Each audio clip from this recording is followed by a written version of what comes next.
A paz do Senhor, irmãos, amém? Hoje as crianças não vai ter aulinha, né? Acho que só tem a Alice dormindo e o Mateus, né? Eu não sei quem está responsável por isso. Amém. Então tá bom, só tem as duas, tá tudo bem, fica aí e tá tudo certo. Vocês estão bem? Minha oração é que estejam. Eu queria que você abrisse a sua Bíblia no livro de Tiago, capítulo 1. Deixa a sua Bíblia aberta.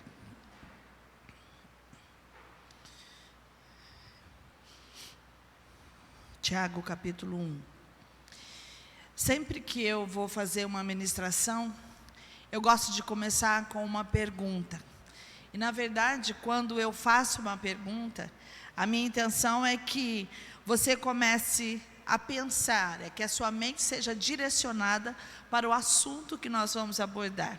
Então, toda vez que a gente questiona, né, ou se questiona, a gente começa a fazer a nossa mente a pensar sobre como estamos, como pensamos e tudo mais. Então, normalmente eu gosto de começar as ministrações com uma pergunta.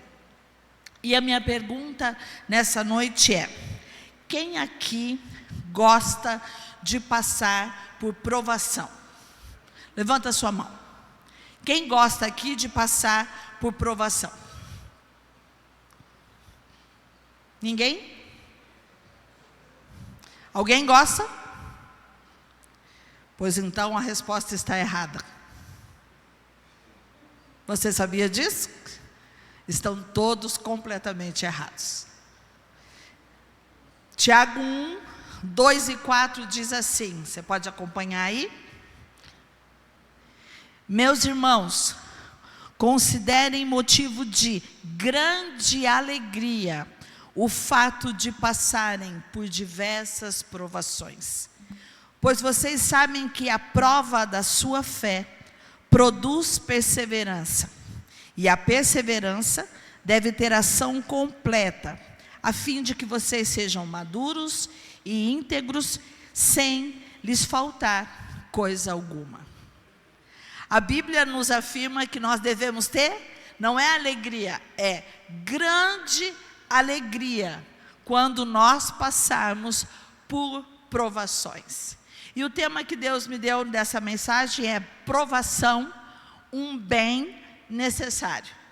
Normalmente a gente fala, a gente passa algumas coisas que é um mal necessário.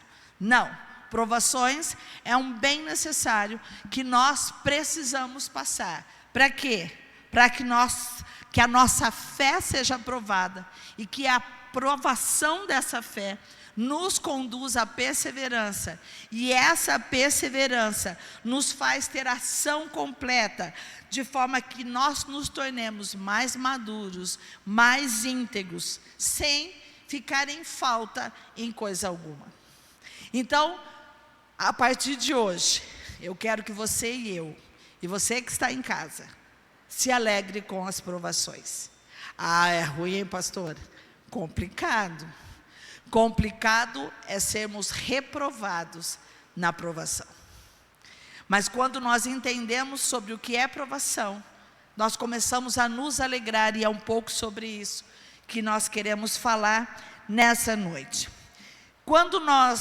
Se nós estamos passando por provas, é porque nós estamos sendo preparados para um crescimento, para um patamar maior.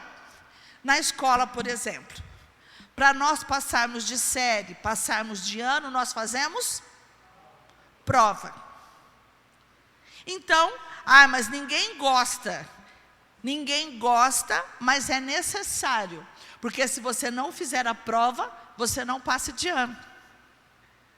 Então, na verdade, nós temos que ter alegria, sim, em ter a oportunidade de fazer provas, de passar por provas. Por quê? Porque são elas que vão nos fazer passar de ano, passar de etapa, crescer, amadurecer.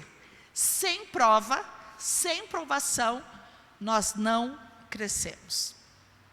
Quando nós começamos a pensar sobre isso, Ao invés de nós murmurarmos nas provações, com certeza nós começaremos a nos alegrar ou então agradecer. Ah, mas é uma prova difícil. Pois é isso que nós vamos entender sobre provação, e por mais difícil que ela seja, é possível passar por ela e, além do mais, ser aprovado nela. A questão maior, quando nós falamos de provação, e todo mundo fala, eu não gosto, é porque nós fazemos uma confusão entre o que é provação e tentação. Há uma diferença entre provar, ser provado e ser tentado. Qual a diferença entre provação e tentação? A tentação, ela geralmente é um assédio, um convite para que a gente venha pecar, cair. O inimigo geralmente nos atrai para um pecado, nos assedia para algo, para que nós possamos cair, pecar, esquecer dos princípios, esquecer dos valores de Deus. Mas nós sabemos que todas as vezes que, quando somos tentados, nós podemos resistir a essa tentação por meio da palavra e também pelo poder do Espírito Santo que está em nós. Então, tentação é para nos destruir, para nos cair, fazer, enfraquecer. Mas a aprovação não. A aprovação é um teste da nossa fé. A aprovação são situações difíceis, desafiadoras, que Deus permite que eu e você passamos, para que a gente possa amadurecer. E com esse amadurecimento, vai nos conduzir a um relacionamento de maior profundidade com Deus.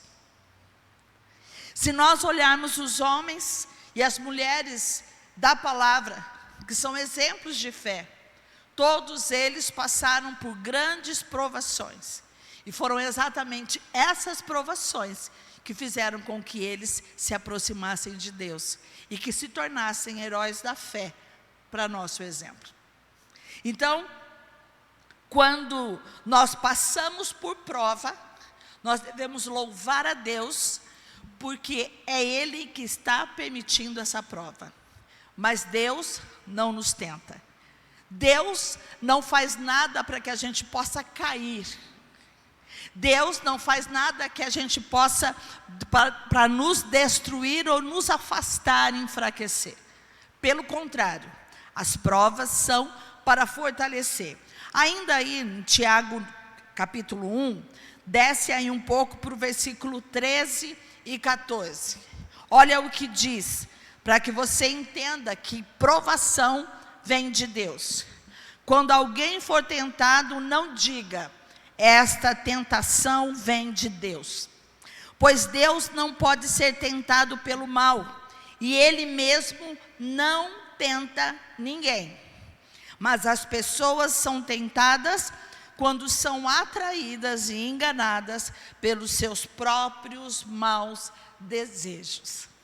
Então, na verdade, o que nos atrai à tentação é exatamente a concupiscência da carne. São os nossos maus desejos, são as nossas fraquezas que nos levam, e entra o inimigo para nos tentar.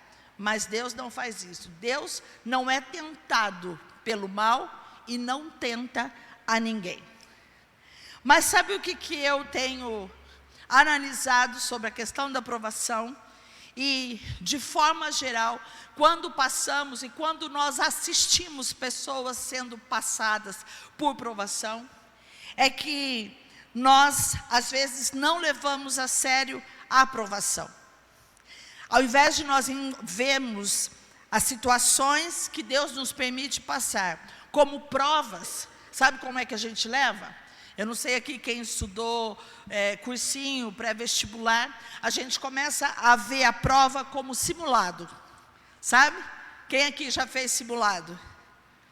Aí a gente faz um simulado, claro que você coloca aquilo que você sabe, mas você não fica tão preocupado, porque não é a sério o resultado, não é oficial. Então, às vezes, nós fazemos as provas da nossa vida como simulado. Não está valendo ponto. Isso daqui não é bem uma prova, é um simulado. Na verdade, não existe simulado na nossa jornada de fé. Ou nós somos provados, ou nós somos tentados, quando não as duas coisas juntas. Mas como nós somos provados e tentados? Às vezes Deus nos permite passar por situações difíceis. E aí o inimigo vê a nossa fraqueza, vem e tenta nos enfraquecer. Pode haver as duas coisas juntas, lutando contra nós. Mas todas as vezes que nós passamos por provas, sejam elas quais forem, nunca leve como um simulado. Sabe por quê? Nós nunca sabemos quantos pontos estão valendo essa prova. Nós não sabemos quais são as consequências da reprovação dessa prova. Então, na verdade, o que nós devemos como cristãos, já sabendo que seremos tentados e que seremos provados, nós precisamos ficar atentos, porque uma coisa, as duas, provação e tentação têm em comum: espera a nossa aprovação. Se você é tentado, o que Deus espera é que nós sejamos aprovados, resistindo à tentação. Se nós somos provados, Deus espera que nós passemos por essas provações e possamos nos tornar mais fortes, mais resilientes, mais perseverantes, mais maduros. Então, toda vez que nós passamos por prova, e talvez fique mais fácil para você entender que não é ruim passar por prova, é que Deus, quando nos prova, seja em lugares, em situações, Ele vai ali também. Essa é a diferença da tentação. Quando eu já ouvi algumas pessoas falando, pastores e especialistas, sei lá, na questão espiritual, falando que o inimigo, por exemplo, quando impulsiona alguém, então eu estou aqui em conflitos e eu sinto o desejo de pular. O inimigo vem juntinho comigo até a ponta, até o momento que eu pulo. Quando eu tomo a decisão e cedo a tentação, ele arreda o pé e fala: quem escolheu foi você. Mas quando Deus nos prova e fala assim: pula que eu estou aqui embaixo, a gente pula e ele pula também. A diferença é que Deus nos prova e vai junto conosco na prova. O diabo nos tenta e sai correndo, dá o pé, passo para trás e fala: agora se vira. Você resolveu, você toma as consequências, você assume o que fez. E é interessante que quando nós olhamos algumas histórias da Bíblia que falam sobre provação, nós podemos ter a certeza que se Deus nos leva no deserto, Ele lá nos ensina a depender dEle. Ele lá nos protege com uma nuvem. Ele lá coloca uma coluna de fogo para nos direcionar. Ele manda codornizes e maná para nos alimentar. Então, se nós estivermos no deserto, Deus faz tudo isso no meio do deserto. Se Ele nos manda para as águas, Ele nos permite até submergir. Mas a partir do momento que nós pedimos socorro, Ele estende as suas mãos e nos traz para a superfície. Se Deus nos permite ser engolido pelo peixe grande, a partir do momento que nós nos arrependemos, mesmo dentro da barriga do peixe, e clamamos socorro, Ele faz com que o peixe vomite e coloque eu e você para fora. Se formos levados para a fornalha, aquecida 7 vezes, Ele nos garante que entrará também. E nenhum cabelo ou roupa será queimado, nem cheiro de fumaça terá. Se nós formos para a cova, Ele adormece os leões. Se nós formos para a prisão, Ele nos faz cair na graça do carcereiro. Mas para que essas coisas aconteçam, essas provas tenham essa mudança de resultado, esse resultado positivo, é necessário que nós tenhamos a ousadia de Pedro. De Jesus falar: vem Pedro, sai aí do barco e vem sobre as águas. Nós precisamos ter a ousadia e a coragem de obedecer àquele que está nos chamando. E se porventura no meio do caminho nós olharmos para as nossas fraquezas e começarmos a submergir, quando nós começarmos a afundar, termos a coragem de pedir socorro, porque Ele está ali para nos socorrer. Para que nós possamos ser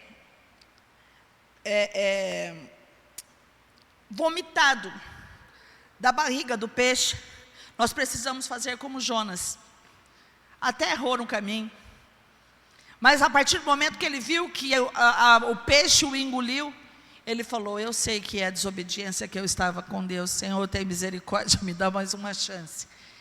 E mesmo a gente engolido pelas circunstâncias, como se nós não pudéssemos mais respirar, agora já foi, o Senhor faz com que sejamos vomitados para fora e nos dá a chance de recomeçar.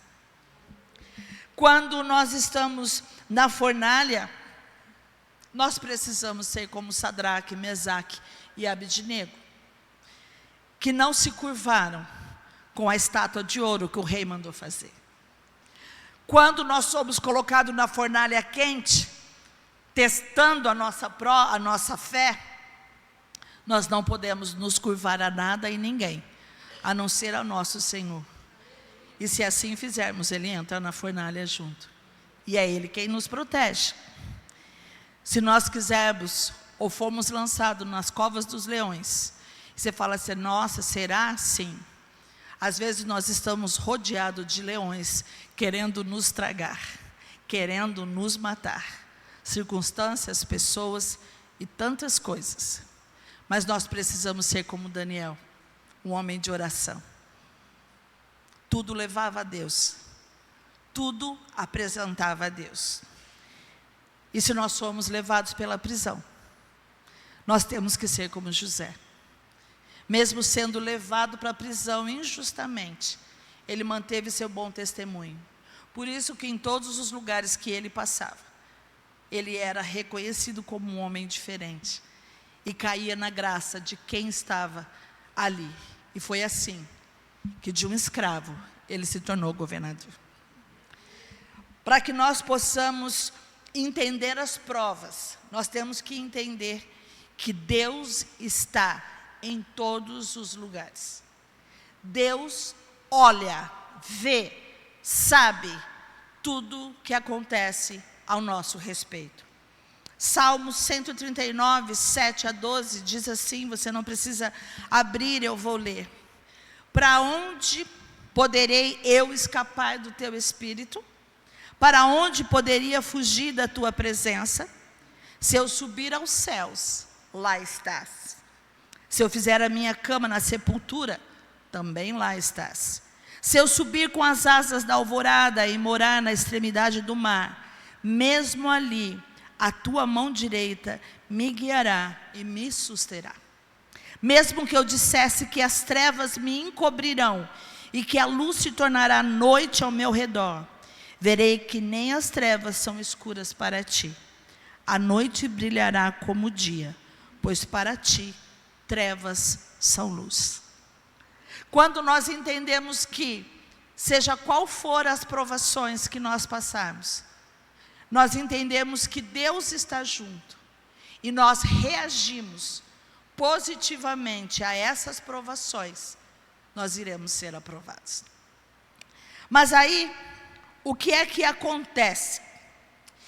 E eu quero falar baseado em uma situação que aconteceu aqui na segunda-feira, que foi que Deus me deu essa ministração. Na segunda-feira estávamos aqui 5 horas da manhã, para fazer a oração de consagração, o desafio que foi lançado para todos. Alguns ajoelhados, outros sentados.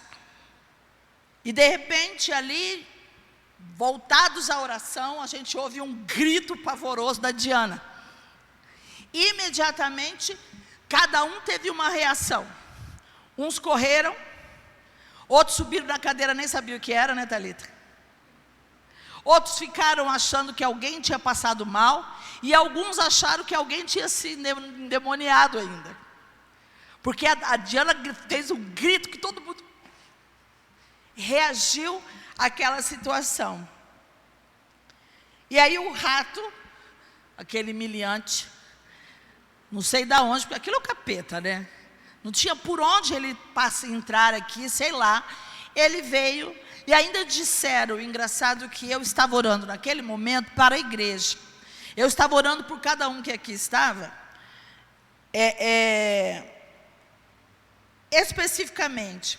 E aí a Diana falou que estava eu aqui na escada e o André lá. E que o bonitinho estava querendo vir para cá. Ia ser um estrago, né? Mas aí ele viu, falou, acho melhor não, e foi lá para trás. Como ele foi lá para trás, fecharam a porta. Poderíamos fazer o quê? Gente, vamos embora, vai que ele volta com a família. Não. Nós pegamos e falamos, vamos continuar a orar. Porque nós viemos aqui para quê? Para orar. Não sei e não perguntei para aqueles que aqui estavam como é que foi o término da oração. Se conseguiram orar, se acabou a oração, se ficou orando assim, um no gato, outro no peixe. Eu não sei como foi o resultado, mas nós continuamos a orar. E é interessante que em tudo, eu tenho aprendido que em tudo nós temos que aprender a lição de Deus. Foi feito um desafio para a igreja de consagração. Não foi obrigado. Foi feito um desafio. Quem aceita, ok. Quem não aceita, ok também. É uma decisão de cada um. Mas nós sabemos que todas as vezes que nós nos consagramos, quando nós fazemos um sacrifício de louvor, nós entramos numa batalha espiritual. Claro, não tem como, nós entramos numa batalha. E aí demanda nós lutarmos contra a nossa carne, porque acordar 4 horas da manhã não é fácil. Principalmente em casa, que às vezes nós somos dormir 1. E aí acordar às 4 é um desafio. Nós temos que subjugar a nossa carne e falar, nós vamos, porque nós vamos consagrar. Então, maior é o nosso propósito do que o nosso cansaço. Então, nós sabemos que esse desafio, o inimigo não quer. O inimigo não quer que a gente se consagre. Inclusive, o inimigo quer que a gente durma mesmo. Ele quer mesmo é que a gente não faça nada, não busque o Senhor de madrugada, não ore, não leia a palavra. Ele não quer que a gente faça nada. Por quê? Porque ele sabe que todas as vezes que nós entramos num desafio espiritual, nós nos tornamos mais sensíveis à voz de Deus. E uma vez nós nos tornando mais sensíveis à voz de Deus, nós começamos a ser mais fortes espiritualmente. E se nós somos mais fortes espiritualmente, o que a palavra diz? Resistir o diabo e ele fugirá de vós. Foi por isso que aquele safadinho pegou e foi e correu. Por mais que a gente tenha assustado com o grito da Diana, na verdade, porque a hora que ela viu, e a Alice, presta atenção, a Alice e o André, que estava com dengue, estavam aqui, e a criança estava deitada onde o rato ia passar. O grito dela foi, na verdade, porque o rato ia passar em cima da Alice. A Alice, tadinha, dormindo em berço esplêndido, levou um susto. A irmã do manto, que eu chamo ela de irmã do manto, já acordou sapateando. Na verdade, foi o susto. Mas nós entendemos que o desafio de consagração não é algo que Deus quer, que o inimigo quer. É algo que Deus quer. E é por isso que vem, às vezes, coisas para tentar nos atrapalhar. E aí, quando nós voltamos para orar, o Espírito Santo me deu uma mensagem e começou a falar no meu coração. E aí ele me disse, sabe o que acontece quando nós somos desafiados a algo que nos custe? Sabe o que acontece quando nós somos desafiados a fazer um sacrifício de louvor, a subjugar nossa carne, matar a nossa carne, sabe o que acontece? O inimigo vem com distração.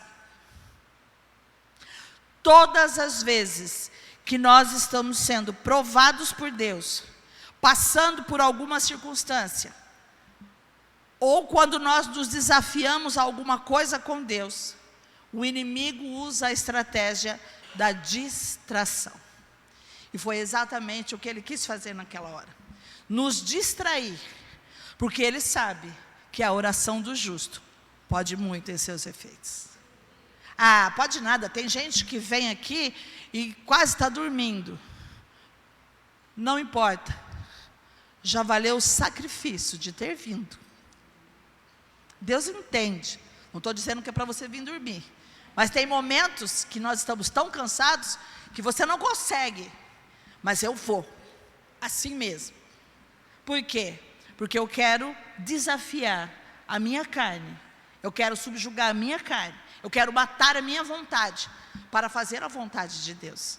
E se esse desafio me leva para mais próximo de Deus, eu não tenho nem razão para não fazer, eu tenho que fazer.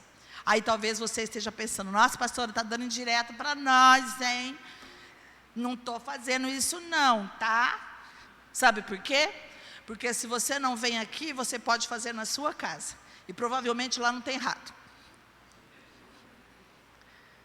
Então, na verdade, o desafio de vir aqui, é claro, para aqueles que conseguem vir aqui, mas o desafio de consagração de 5 horas da manhã, qualquer pessoa pode fazer, na sua própria casa. Digo pelas minhas irmãs que estão a mais de 200 quilômetros, fazendo o desafio. É impossível estarem aqui 5 horas da manhã, mas eu não quero ficar fora dessa consagração. Mas o que acontece? A distração é uma estratégia sutil do inimigo de ganhar tempo, de confundir a direção de Deus a nós. A distração atrasa o tempo, traz cansaço, traz frustração e traz confusão. Porque quando a gente se distrai, aí a gente perde tempo. Algo que era para acontecer mais rápido, você perde tempo. Aí pelo fato de demorar um tempo, você fala, ah, já cansei de esperar, estou me consagrando e não acontece nada. Aí você entra na frustração, e aí pela frustração, pronto, não quero, desisto. Por isso eu quero dizer a você, está passando por prova? Então vigia. Vigia. Porque eu tenho certeza que o inimigo vai fazer algo para distrair, para que você não conclua aquilo que você desafiou a fazer. E sabe o que é interessante? Por isso que eu falo que é do capeta mesmo. Quando nós começamos, geralmente o pastor vem e fala alguma coisa, né, para convocar os irmãos que estão aqui às 5 horas orando, e depois eu peço para ele para ler um versículo. E nesse dia do rato, eu tinha lido o Salmo 5, versículo 3, que diz que pela manhã apresento meu sacrifício, minha oração e vigio. E eu frisei, vigio. Então, enquanto nós oramos, enquanto nós apresentamos o nosso sacrifício de louvor, vigiem. Bastou 10 minutos depois, nós fomos pegos de surpresa. E eu falei, Senhor, como pequenas coisas que nós não vigiamos, podem nos distrair. E por essa distração, às vezes, nós paramos pelo caminho. Por conta dessa distração, nós voltamos para trás. Nós desistimos. Nós ficamos confusos. Por conta de pequenas distrações. Mas olha só, o que a Bíblia diz sobre vigiar. Mateus 26, 41 diz, vigiai e orai, para que não entreis em tentação. O espírito, na verdade, está pronto, mas a carne é fraca. Se nós não vigiarmos, se nós não ficarmos atentos, não é o fato de estarmos fazendo algo para Deus ou em nome de Deus, que nós não seremos tentados. Não é porque nós estamos passando por alguma situação, até mesmo que Deus esteja nos provando, que nós não precisamos vigiar a nossa carne. Por quê? Porque ela é fraca. E se nós dermos vazão à nossa carne, de fato seremos derrotados. 1 Pedro 5,8 disse: sede sóbrios, vigiai. Por quê? Porque o diabo, o vosso adversário, o meu adversário, anda em derredor, bramando como leão, buscando a quem possa tragar. A nossa distração às vezes faz com que a gente esqueça que existe um adversário ao nosso derredor, sempre querendo encontrar uma brecha para fazer você e eu desistirmos, para vir e nos destruir, para vir e nos cansar, para vir e nos frustrar, para vir e nos confundir, nos atrapalhar. Nós esquecemos, mas a Bíblia diz o que está fazendo, o que nós devemos fazer: vigiai. Ora, sacrifica, mas vigia. E é interessante que nós estamos fazendo esse período de consagração, e essas coisas que Deus tem direcionado a fazer. Primeiro foi com relação ao tempo de adoração e adoração, de gratidão e adoração.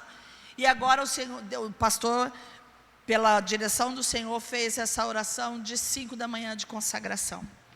E Deus tem falado muito comigo sobre a história de Gideão. Quantos aqui conhecem a história de Gideão? Todos? Para que eu não tenha que tomar um tempo, depois você lê lá Juízes 6, 7, e você pode ler toda a história de Gideão. Nós sabemos que, para variar, como toda a história de Israel, o povo de Israel começou a fazer o que era mal aos olhos do Senhor, e aí os midianitas tomaram posse deles, e eles ficaram presos pelos midianitas por 7 anos. Eles faziam o quê? De tanto medo deles, eles iam para as cavernas esconder. Tudo que eles plantavam, os midianitas iam lá e pegavam. Não deixava nem gado para eles, nem uma vaca sobrava. E eles começaram a passar dificuldade. E aí uma vez um anjo chega para Gideão, senta e fala assim: como você está, homem valoroso? E aí ele pega e fala assim: poxa, não, ele pega primeiro, tem dúvida de que de fato aquele anjo era de Deus. E aí ele faz um teste e fala assim: olha, se for, de Deus, espera um pouquinho que eu vou até ali, vou fazer um cabrito, vou fazer um pão para oferecer. E aí ele vai e o anjo fala: vai que eu te espero aqui. E aí ele vai, faz, volta. O anjo manda colocar sobre uma pedra, manda colocar o caldo por cima lá da carne e do pão, e aí consome aquilo. E ele fala: de fato é Deus. E aí o anjo convoca ele para que ele possa ir. Não, antes disso não. Depois disso, estou tentando olhar, porque a história é grande, não estou querendo bagunçar. E aí Gideão questiona: poxa vida, eu sei da história dos meus pais que o Senhor é um Deus que não abandona os seus filhos, mas olha só o que está acontecendo. E Deus explica para ele: afinal de contas, foi o povo que virou contra mim, começaram a adorar outros deuses. E aí Deus manda ele fazer uma coisa: eu quero que você vá lá e destrua o altar de Baal. E aí ele reúne alguns homens, vai lá e destrói o altar de Baal. Quando descobriram que ele tinha destruído, os homens ficaram bravos, descobriram que era ele, aí começa a perseguição.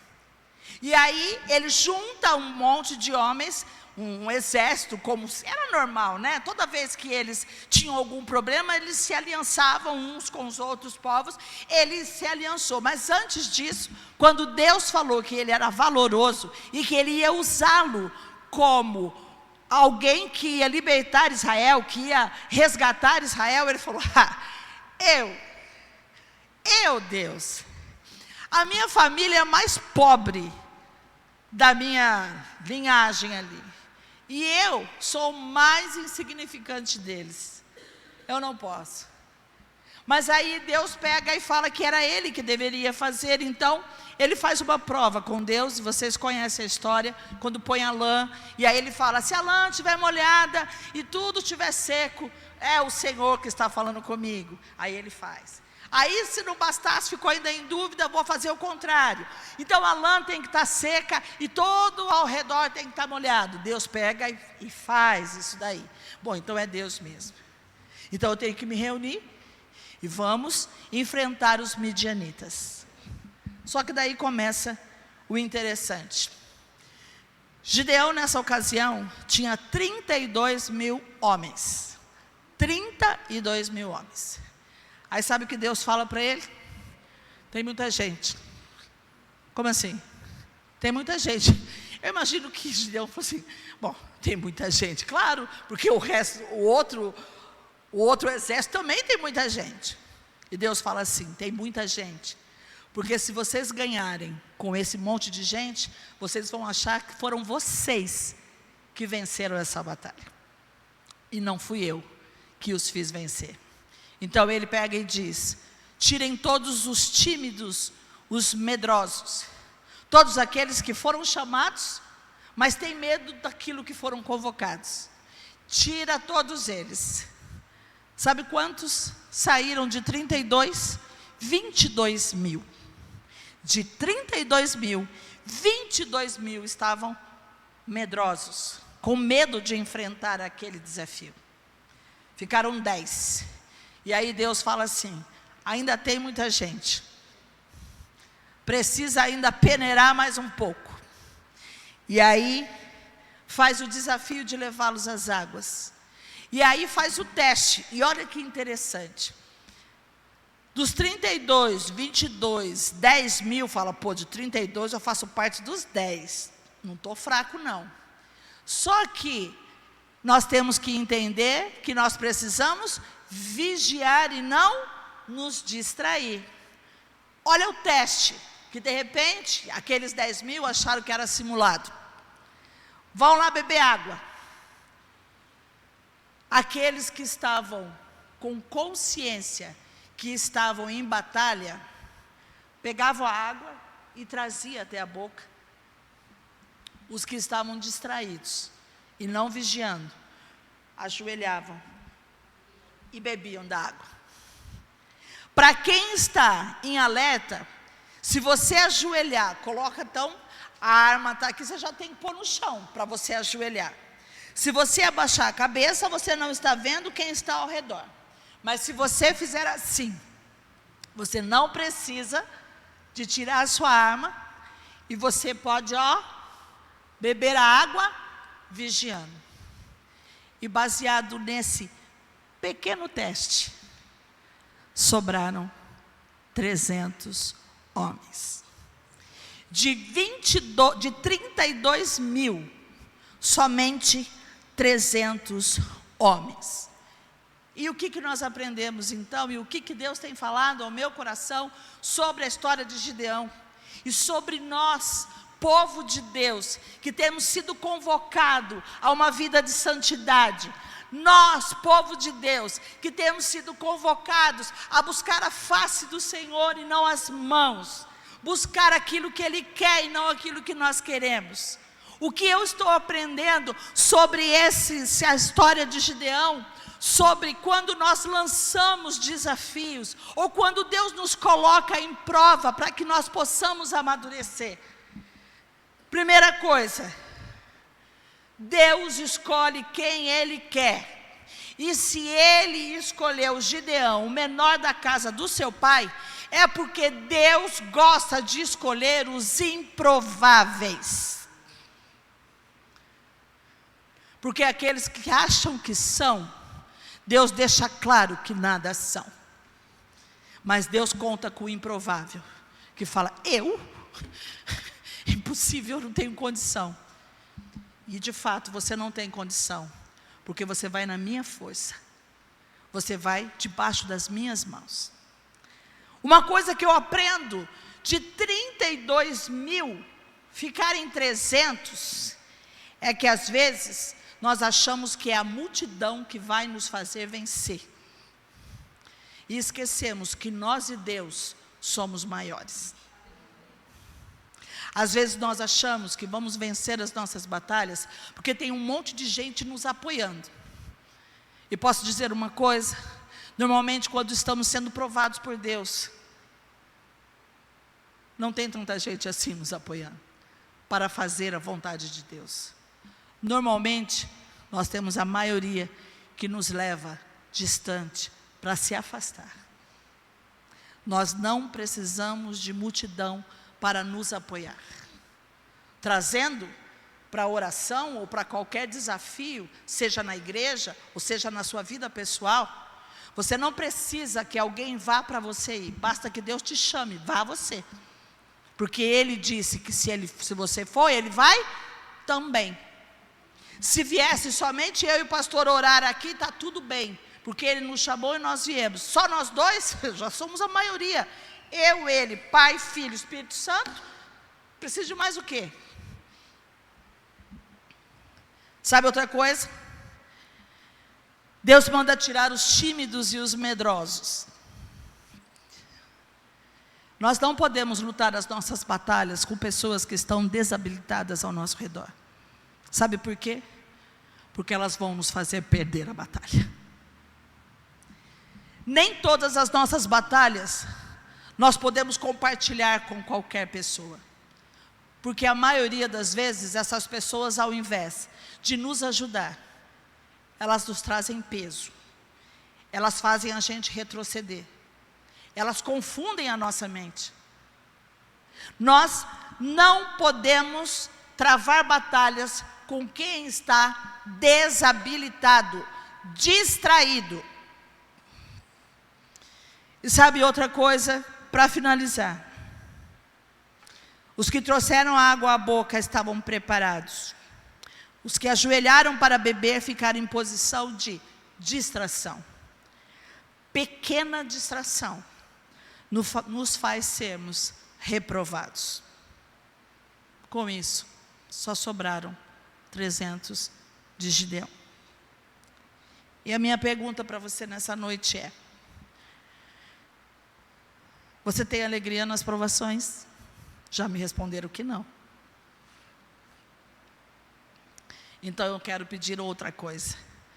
Cuidado com a distração. Porque pequenas distrações podem levar a situações, tanto a mim e você, não somente de reprovação, mas de destruição. Às vezes nós nos garantimos com pequenas coisas, mas também esquecemos que pequenas coisas também nos faz perder muitas batalhas e muitas guerras. Quando Deus falou ao meu coração naquela hora, lógico, sempre é para mim, em primeiro lugar. E eu falei: Senhor, ajuda os meus ouvidos, ajuda os meus olhos, a minha mente a não se distrair com pequenas coisas. O que tem? Só dessa vez. Isso não vai mudar nada.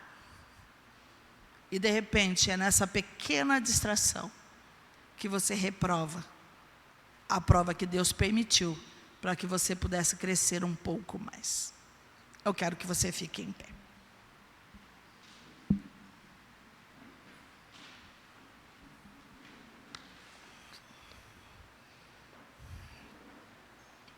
Estamos num tempo de amadurecer a nossa igreja. A igreja de Cristo, eu não estou falando a igreja local, não. Deus tem me incomodado bastante sobre essas coisas. Não estamos em tempo de brincadeira. E é engraçado porque nós às vezes queremos brincar, e o diabo mesmo não brinca. Não brinca de nos distrair. Não brinca. Mas a gente brinca. A gente não leva a sério as coisas que Deus nos propõe, as coisas que Deus permite que a gente passe.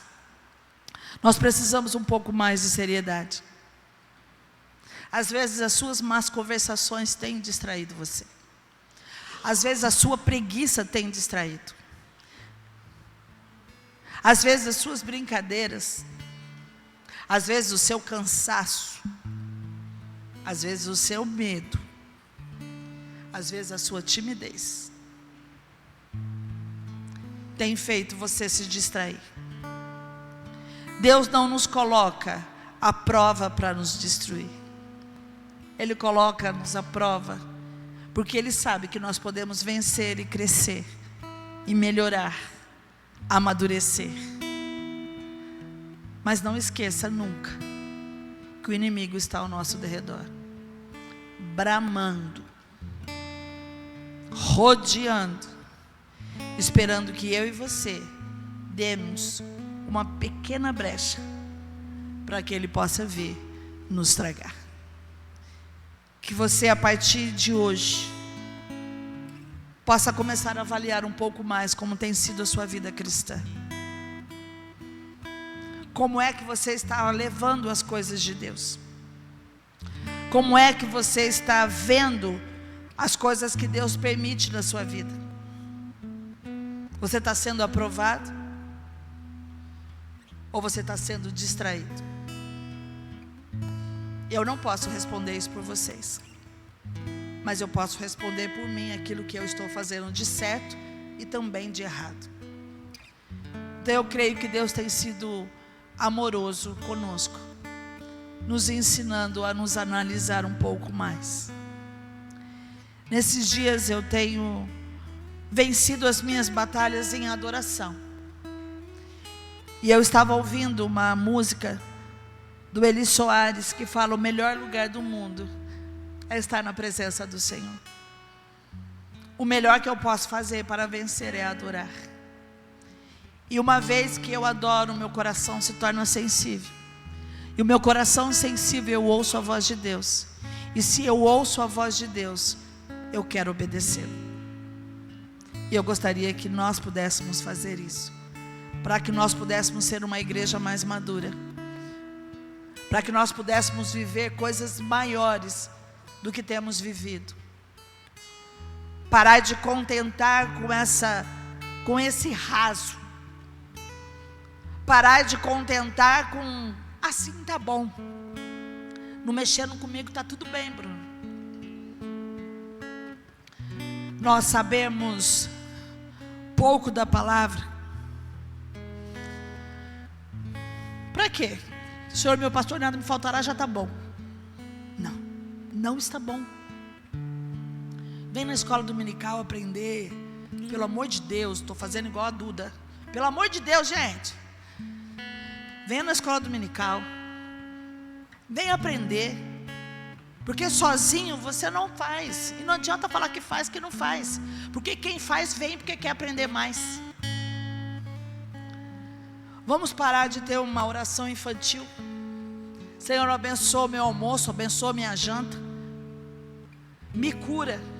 Não tem desenvoltura. Sabe por quê? Porque não tem intimidade. Não conversa com Deus. Quando nós oramos, não é para a gente ser avaliado, Bruno. Mas é natural nós vermos quando alguém que ora a Deus, que tem o hábito de adorar, a maturidade que tem quando abre a boca. Não é leitura, não é conhecimento. Eu estou dizendo de desenvoltura. Nós tínhamos uma ovelha, o irmão Eliseu, tinha 80 e cacetada. Não falava, pouco falava, era surdo. Um homem simples. Mas quando aquele homem era pedido para que ele orasse, o sangue de Jesus tinha poder. Vinha uma unção. Sabe por quê? Porque ele tinha intimidade na oração com Deus. Ele era surdo aos homens, mas ele ouvia tudo de Deus. Nós precisamos, em nome de Jesus, de sair desse raso da vida cristã. Nós precisamos, em nome de Jesus, de parar de dar desculpas para não fazer as coisas que Deus nos pede. Porque haverá um dia que estaremos frente a frente,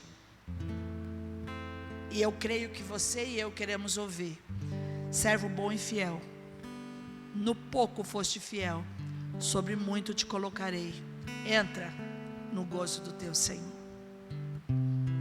Como você tem lidado com as suas provações? Como você tem reagido às suas lutas? Eu vou chamar o pastor para orar. E se você tem se sentido derrotado, não tem sabido vencer, faça como Jonas, se arrepende e peça socorro, que Ele vai te fortalecer e te fazer levantar. Se você se sente assim, altar é lugar de rendição, não é lugar de vergonha. Altar é lugar de socorro. Altar é lugar de cura. Altar é lugar de libertação. E enquanto você fica no seu lugar, todas as vezes que você ouve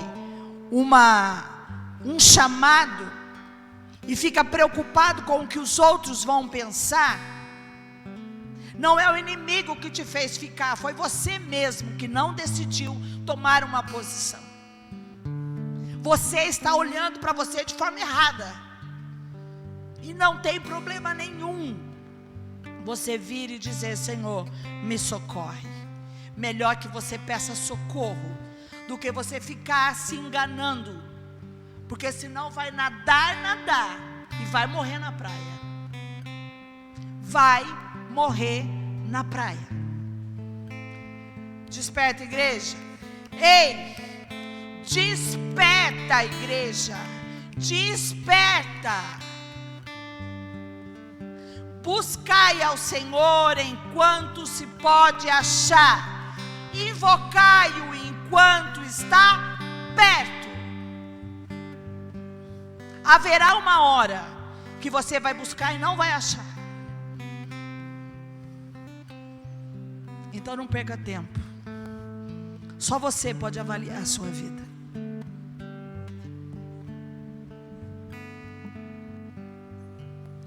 Pai querido, nessa noite, ó Deus, nós ouvimos uma ministração sobre as provações e as distrações que nos tiram do centro da Tua vontade, que nos roubam, ó Deus, dos Teus planos, que nos roubam, ó Deus, dos propósitos especiais do Senhor para nossas vidas.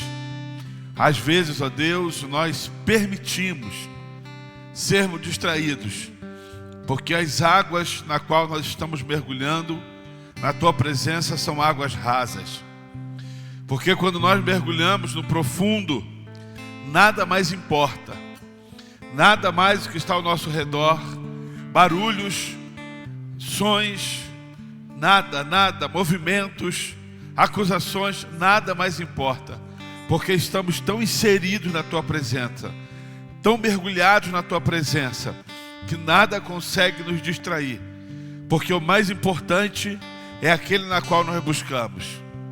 Ó Deus, se temos vivido desse jeito, nas provações, as provações têm trazido sobre nós essas distrações, é porque precisamos mergulhar mais, é porque precisamos, ó Deus, buscar mais, é porque precisamos santificar mais, é porque precisamos, ó Deus, colocar as nossas vidas diante do Teu altar cada vez mais, porque assim, ó Deus, não vai ter nada que vai nos atrapalhar de caminhar com o Senhor.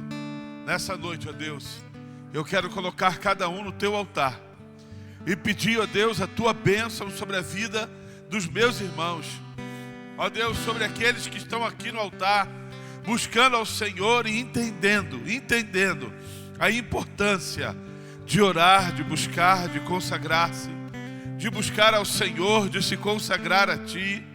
Ó Deus, não deixar que nada de fora venha impedir o mover do Teu Espírito Santo. Senhor Deus, guarda o coração dos meus irmãos, guarda os nossos corações, ó Deus.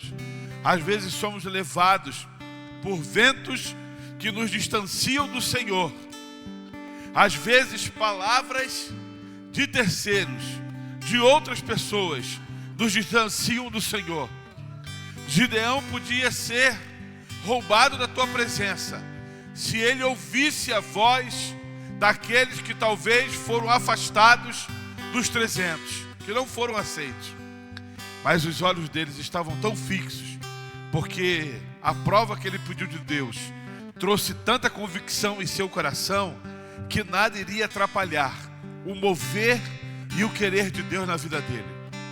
Nessa noite eu quero pedir a Deus que o Senhor venha mover-se sobre a vida dos meus irmãos, e que nada possa tirá-los, roubá-los, ó Deus, da tua presença, mas que eles possam saber que o Senhor é Deus em toda e qualquer situação. Abençoa os meus irmãos, abençoa a tua igreja, ó Pai. Nós oramos em nome de Jesus Cristo. Amém, amém, amém, queridos. Pode voltar para o seu lugar em nome de Jesus. Você se assente 2 minutinhos só, que nós já estamos encerrando. Domingo agora, pela manhã, nós temos EBD. E no domingo à noite nós temos Santa Ceia. E eu gostaria que todos os irmãos estivessem presentes na Santa Ceia. Nós vamos começar uma nova série de mensagens. Recomeçar. Mês de maio, sempre... Me empresta meu celular, por favor, Esther. Mês de maio, nós sempre fazemos uma série de mensagens sobre família, ou quase sempre, né? Nós fazemos uma série de mensagens sobre família. E esse mês passado, na verdade, abril, eu estava ali orando e eu ouço muitas mensagens. E eu ouvi uma mensagem de uma série de uma igreja e eu fui pesquisar. E nós vamos trazer aqui para a igreja, né? Nossa, pastor, o senhor que inventou. A gente não inventa nada, a gente copia, né, irmão? Então, existem algumas séries que sim, brota do nosso coração, mas tem umas coisas que são temas, nós só trabalhamos em cima, e essa é uma delas. Nós vamos trabalhar em cima desses temas. Por quê? Porque às vezes nós estamos trabalhando uma série de mensagens sobre família, e às vezes nós temos no nosso meio pessoas que já perderam seus casamentos, filhos que estão aqui, que seus pais não querem vir à igreja, não querem se envolver, e aí vem sozinho e fala uma série de mensagens sobre família, se eu estou sozinho. Uma série de mensagens sobre família, a mulher que é descasada ou o homem que é descasado. Uma série de mensagens que não tem nada a ver comigo. E aí eu vendo, essa série se chama Recomeçar. É um desafio de como de fato nós devemos fazer. Como de fato nós devemos reconstruir. Eu poderia até ter mudado o nome, ou reconstruir, mas recomeçar. O porquê recomeçar? Qual é o desafio de recomeçar? Qual é o desafio de colocar diante de Deus?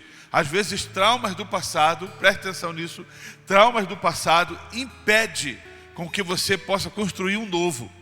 Traumas do passado impede com que você possa construir algo melhor, porque acha que a vida se resume naquilo que você viveu, e não é verdade.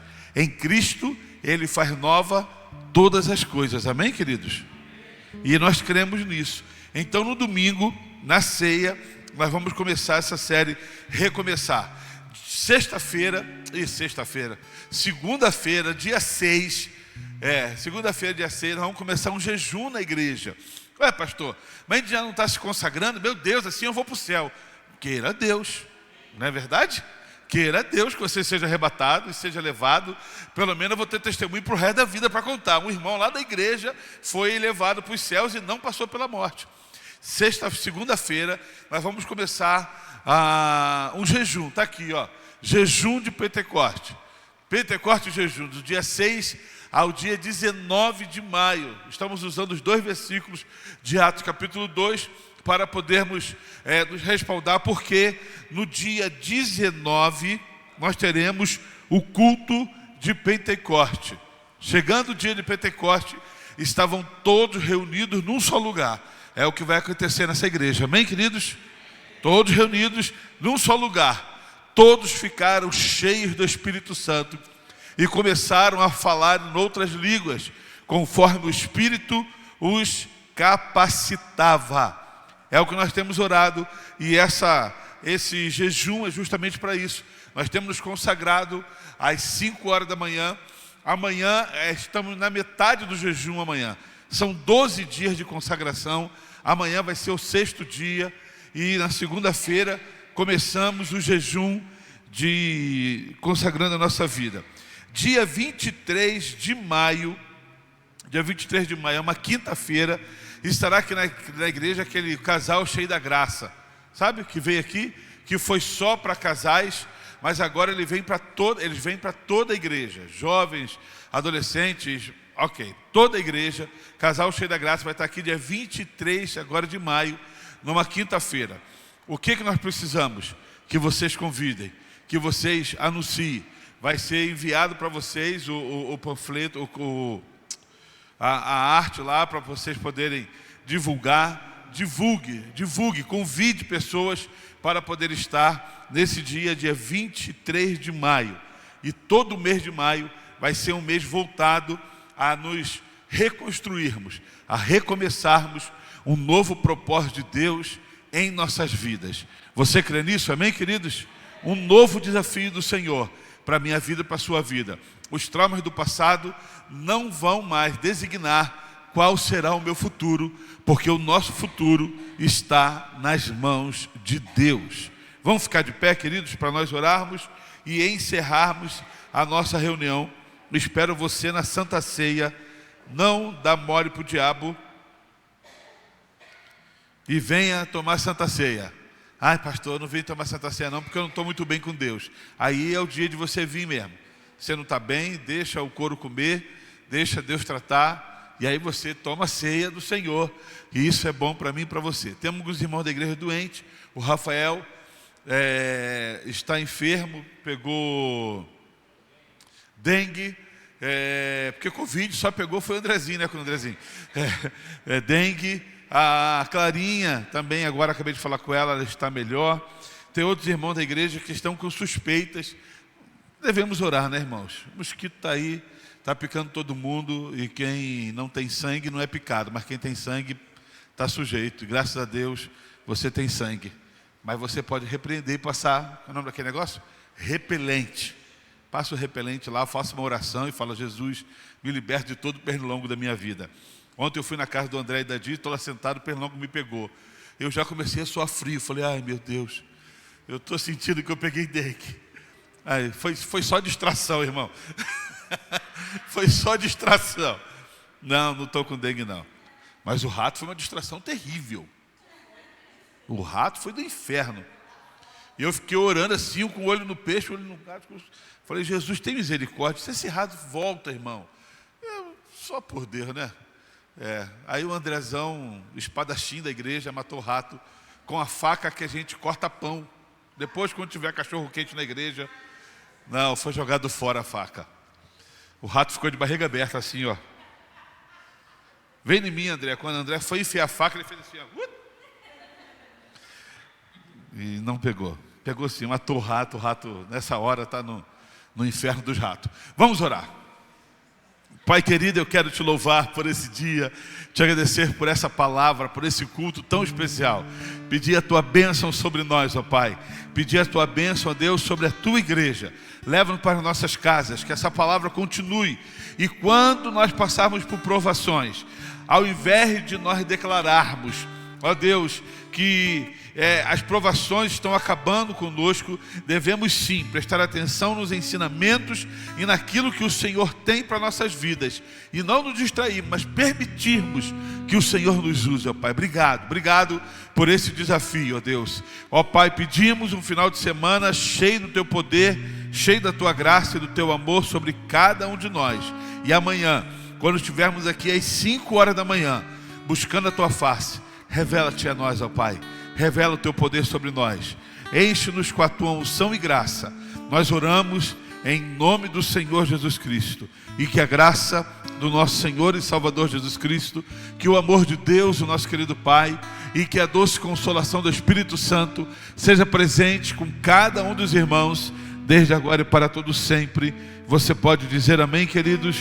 Amém. Deus te abençoe. Dê um abraço aí nos irmãos e vai na santa e gloriosa paz do Senhor.